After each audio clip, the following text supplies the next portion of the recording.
I was always very interested in real estate, like driving down the road, like somebody owns that, somebody owns that. Like, Mom, Dad, why don't we own that? Why don't we own that? And so I'd always be looking at stuff on Zillow. I'm renting. I've been renting for, I guess, years at that point. And COVID hit. Everything got shut down. And I'm scrolling Zillow, like, Christina, like, we need to get into real estate. Like, I'm telling you, like, there's a lot of money to be made here. And I'm like, here, just like, for example, let me click on this house. I click on a random house. And I'm like, look, like, all right. So for example, I could live in this house. I could live in this bedroom. We could rent out this bedroom. I just keep scrolling. I'm like, wait, this thing has a second house on the property. Oh, this might be a good fucking house. I ended up hitting up a realtor down there. I was like, yo, can you show me this place? And it had been on the market for like 20 days. And once again, they listed it like the second COVID happened. So no one had been in the house. I was the first person to go through the house, you know, masked up, everything, gloves on. And I go walking through and I was like, screw it. I want to buy it. It was $274, I think is what they were selling it for, which for down there was outrageous. For up here, $274, like, bro, this is nothing. I ended up buying it. All my cousins and family members like, I don't know, Chris, that's like really high for down here. I was like, it's really cheap for where I'm at, so I'm buying it. Renovate the front, rent it out,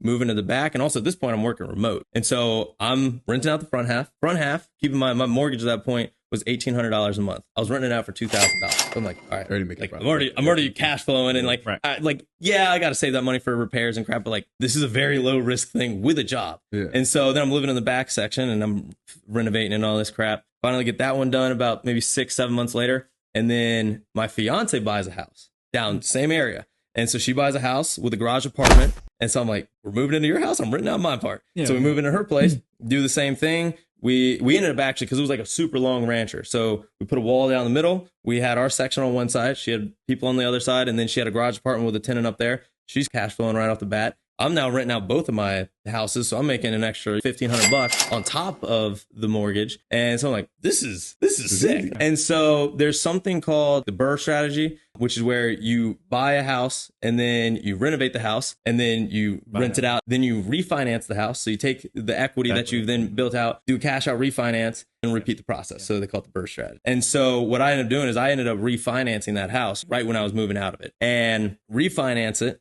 The thing, keep in mind, I bought it for $274 and it appraised for $450 a year later. And so then I used that money to buy a house up here and did the same thing there. Bought it for $230-ish, I think was what I bought it for. Bought it for $230, split it in half, lived in one half, rented out the other half, cash flowed or covered the mortgage and a little bit more, and then did what's called a home equity line of credit, renovated it, bought it for $230, got it appraised. It appraised for $350. So then I was able to get essentially like a line of credit, like a credit card, essentially that you can just use. But instead of like 20% interest rate, it's like a 4%.